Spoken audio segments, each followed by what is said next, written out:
Mensaje del Santo Padre Francisco. Séptima Jornada Mundial de los Pobres. Domingo 33 del tiempo ordinario, 19 de noviembre de 2023. No apartes tu rostro del pobre. Libro de Tobías, capítulo 4, versículo 7. La Jornada Mundial de los Pobres, signo fecundo de la misericordia del Padre, llega por séptima vez para apoyar el camino de nuestras comunidades. Es una cita que la Iglesia va arraigando poco a poco en su pastoral para descubrir cada vez más el contenido central del Evangelio. Cada día nos comprometemos a acoger a los pobres, pero esto no basta. Un río de pobreza atraviesa nuestras ciudades y se hace cada vez más grande hasta desbordarse. Ese río parece arrastrarnos, tanto que el grito de nuestros hermanos y hermanas que piden ayuda, apoyo y solidaridad se hace cada vez más fuerte. Por eso, el domingo anterior a la fiesta de Jesucristo, Rey del Universo, nos reunimos en torno a su mesa para recibir de Él, una vez más, el don y el compromiso de vivir la pobreza y de servir a los pobres. No apartes tu rostro del pobre.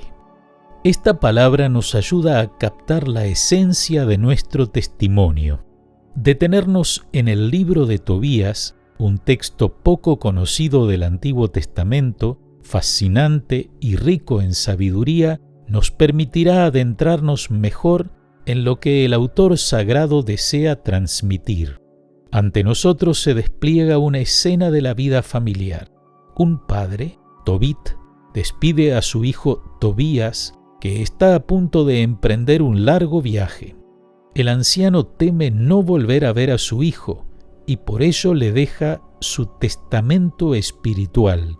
Tobit había sido deportado a Nínive y se había quedado ciego, por lo que era doblemente pobre, pero siempre había tenido una certeza expresada en el nombre que lleva: el Señor ha sido mi bien. Este hombre, que siempre confió en el Señor como buen padre, no desea tanto dejarle a su hijo algún bien material cuanto el testimonio del camino a seguir en la vida. Por eso le dice: acuérdate del Señor todos los días de tu vida, hijo mío, y no peques deliberadamente ni quebrantes sus mandamientos. Realiza obras de justicia todos los días de tu vida y no sigas los caminos de la injusticia. Como se puede apreciar inmediatamente, lo que el anciano Tobit pide a su hijo que recuerde no se limita a un simple acto de memoria o a una oración dirigida a Dios. Se refiere a gestos concretos que consisten en hacer buenas obras y vivir con justicia. La exhortación se hace aún más específica. A todos los que practican la justicia, da limosna de tus bienes y no lo hagas de mala gana. Las palabras de este sabio anciano no dejan de sorprendernos. En efecto, no olvidemos que Tobit había perdido la vista precisamente después de realizar un acto de misericordia. Como él mismo cuenta, su vida desde joven estuvo dedicada a hacer obras de caridad.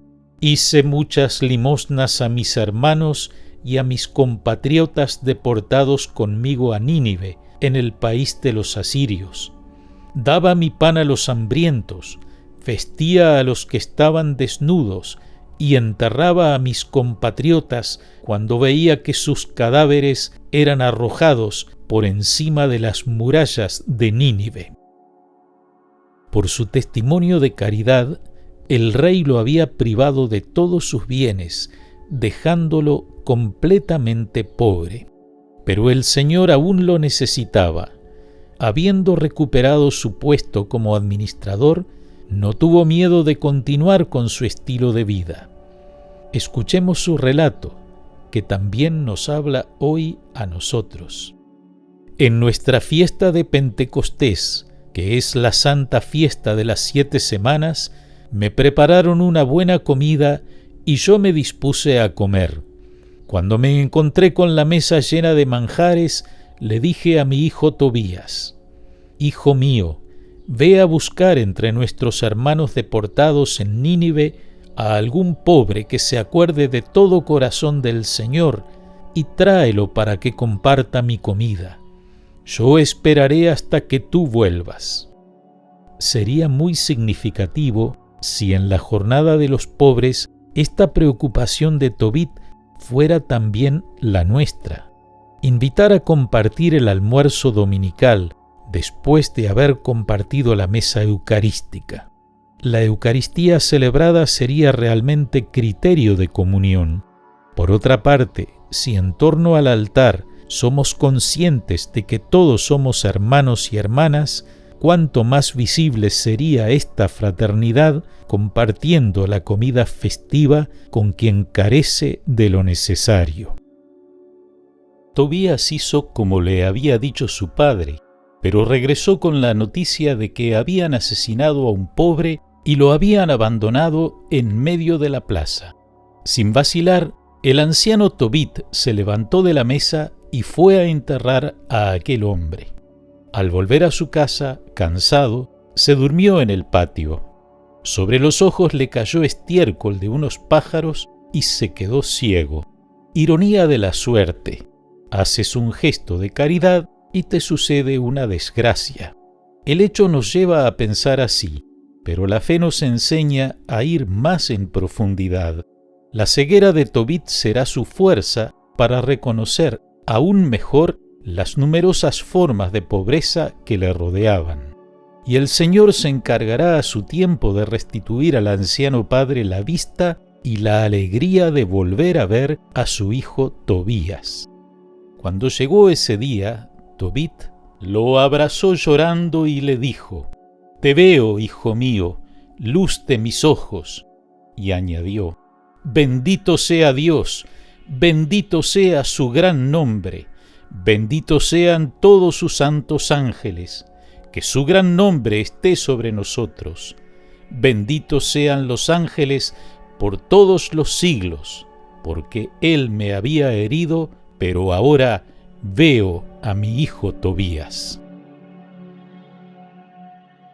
Podemos preguntarnos, ¿de dónde le vienen a Tobit la valentía y la fuerza interior que le permiten servir a Dios en medio de un pueblo pagano y de amar al prójimo hasta el punto de poner en peligro su propia vida?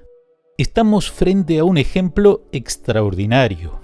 Tobit era un esposo fiel y un padre atento. Fue deportado lejos de su tierra y sufría injustamente. Fue perseguido por el rey y por sus vecinos. A pesar de tener un alma tan buena, fue puesto a prueba.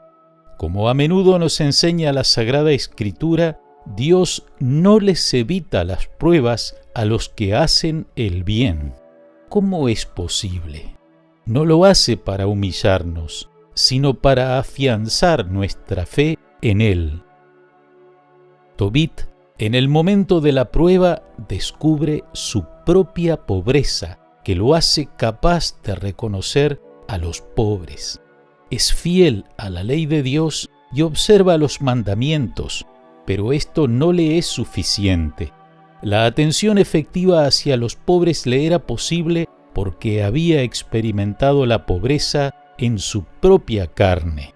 Por lo tanto, las palabras que dirige a su hijo Tobías son su auténtica herencia. No apartes tu rostro de ningún pobre.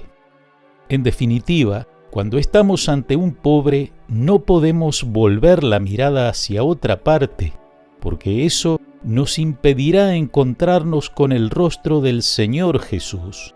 Y fijémonos bien en esa expresión, de ningún pobre. Cada uno de ellos es nuestro prójimo. No importa el color de la piel, la condición social, la procedencia. Si soy pobre, puedo reconocer quién es el hermano que realmente me necesita.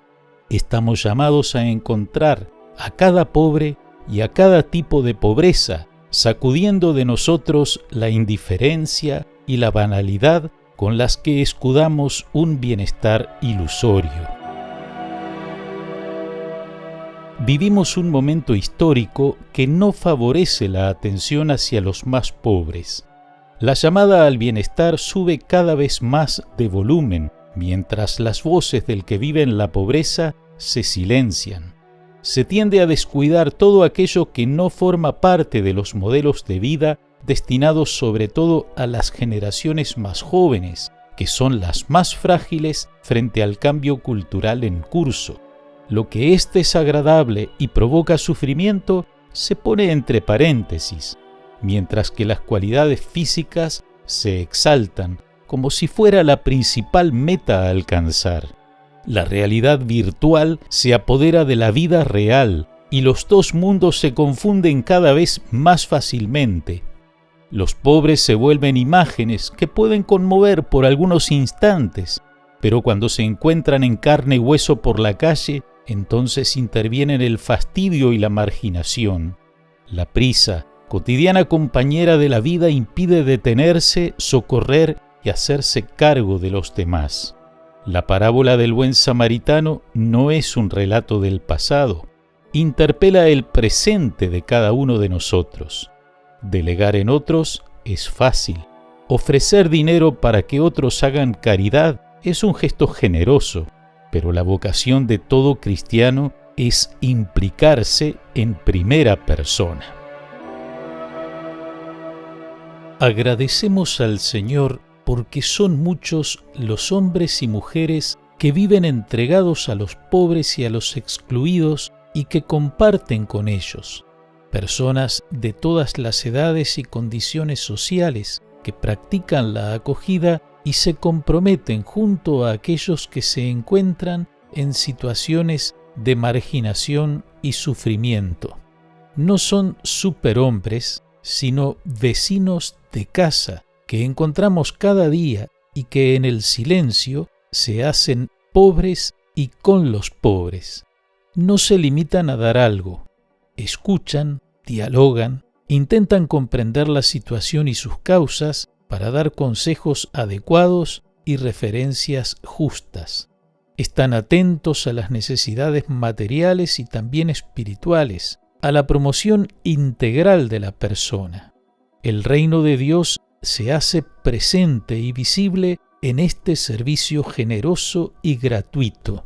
Es realmente como la semilla caída en la tierra buena de estas personas que da fruto. La gratitud hacia tantos voluntarios pide hacerse oración para que su testimonio pueda ser fecundo.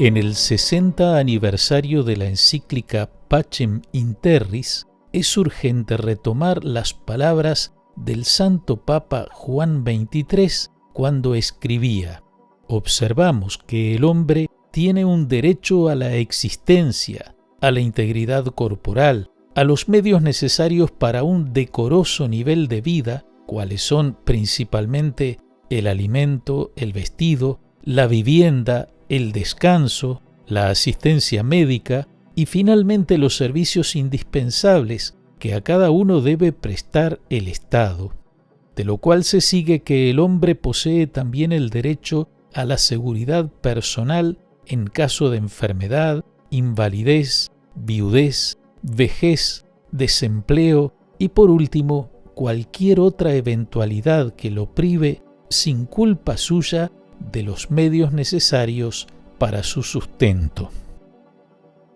Cuánto trabajo tenemos todavía por delante para que estas palabras se hagan realidad, también por medio de un serio y eficaz compromiso político y legislativo, que pueda desarrollarse la solidaridad y la subsidiariedad de tantos ciudadanos que creen en el valor del compromiso voluntario de entrega a los pobres, no obstante los límites y en ocasiones las deficiencias de la política en ver y servir al bien común.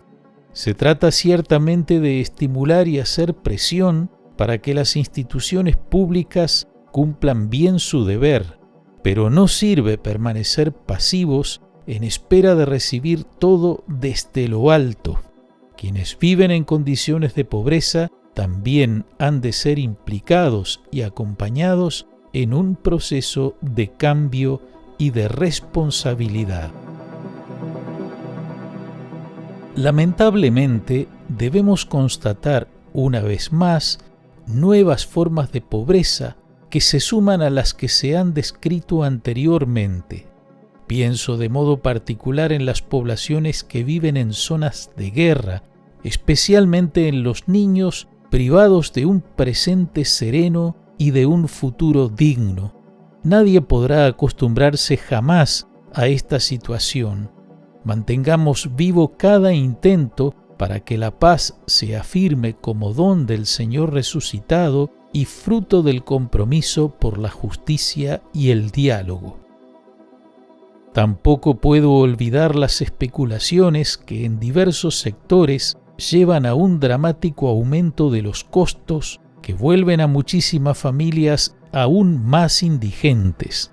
Los salarios se acaban rápidamente, obligando a privaciones que atentan contra la dignidad de las personas. Si en una familia se debe elegir entre la comida para subsistir y las medicinas para recuperar la salud, entonces debe hacerse escuchar la voz del que reclama el derecho de ambos bienes en nombre de la dignidad de la persona humana. ¿Cómo no llamar la atención, además, sobre el desorden ético que marca el mundo del trabajo, el trato inhumano que se reserva a tantos trabajadores y trabajadoras, la retribución que no corresponde al trabajo realizado, el flagelo de la precariedad, las excesivas víctimas de accidentes provocadas a menudo por una mentalidad que prefiere el beneficio inmediato en detrimento de la seguridad? Vuelven a la mente las palabras de San Juan Pablo II. El primer fundamento del valor del trabajo es el hombre mismo. El hombre está destinado y llamado al trabajo, pero ante todo, el trabajo está en función del hombre y no el hombre en función del trabajo. Esta enumeración, ya de por sí dramática, describe solo parcialmente las situaciones de pobreza que forman parte de nuestra cotidianidad. No puedo pasar por alto, en particular, un modo de sufrimiento que cada día es más evidente y que afecta al mundo juvenil. Cuántas vidas frustradas e incluso suicidios de jóvenes engañados por una cultura que los lleva a sentirse incompletos y fracasados. Ayudémosles a reaccionar ante estas instigaciones nefastas para que cada uno pueda encontrar el camino a seguir para adquirir una identidad fuerte y generosa. Es fácil, hablando de los pobres, caer en la retórica. También es una tentación insidiosa la de quedarse en las estadísticas y en los números. Los pobres son personas, tienen rostros, historias, corazones y almas. Son hermanos y hermanas con sus cualidades y defectos, como todos, y es importante entrar en una relación personal con cada uno de ellos. El libro de Tobías nos enseña cómo actuar de forma concreta con y por los pobres. Es una cuestión de justicia que nos compromete a todos a buscarnos y encontrarnos recíprocamente para favorecer la armonía necesaria, de modo que una comunidad pueda identificarse como tal. Por tanto, el interés por los pobres no se agota en limosnas apresuradas. Exige restablecer las justas relaciones interpersonales que han sido afectadas por la pobreza. De ese modo, no apartar el rostro del pobre conduce a obtener los beneficios de la misericordia de la caridad que da sentido y valor a toda la vida cristiana. Nuestra atención hacia los pobres siempre está marcada por el realismo evangélico. Lo que se comparte debe responder a las necesidades concretas de los demás. No se trata de liberarse de lo superfluo. También en esto es necesario el discernimiento, bajo la guía del Espíritu Santo, para reconocer las verdaderas exigencias de los hermanos y no nuestras propias aspiraciones. Lo que de seguro necesitan con mayor urgencia es nuestra humanidad, nuestro corazón abierto al amor. No lo olvidemos. Estamos llamados a descubrir a Cristo en ellos, a prestarles nuestra voz en sus causas, pero también a ser sus amigos, a escucharlos, a interpretarlos y a recoger la misteriosa sabiduría que Dios quiere comunicarnos a través de ellos. La fe nos enseña que cada uno de los pobres es hijo de Dios y que en él o en ella está presente Cristo. Cada vez que lo hicieron con el más pequeño de mis hermanos, lo hicieron conmigo. Este año se conmemora el 150 aniversario del nacimiento de Santa Teresa del Niño Jesús. En una página de su Historia de un alma escribió: «Sí, ahora comprendo que la caridad perfecta consiste en soportar los defectos de los demás, en no extrañarse de sus debilidades, en edificarse de los más pequeños actos de virtud que les veamos practicar. Pero sobre todo, comprendí que la caridad no debe quedarse encerrada en el fondo del corazón. Nadie, dijo Jesús, enciende una lámpara para meterla debajo del celemín, sino para ponerla en el candelero y que alumbre a todos los de la casa. Yo pienso que esa lámpara representa a la caridad, que debe alumbrar y alegrar no solo a los que me son más queridos, sino a todos los que están en la casa, sin exceptuar a nadie. En esta casa que es el mundo, todos tienen derecho a ser iluminados por la caridad. Nadie puede ser privado de ella. Que la perseverancia del amor de Santa Teresita pueda inspirar nuestros corazones en esta jornada mundial, que nos ayude a no apartar el rostro del pobre y a mantener nuestra mirada siempre fija en la faz humana y divina de nuestro Señor Jesucristo.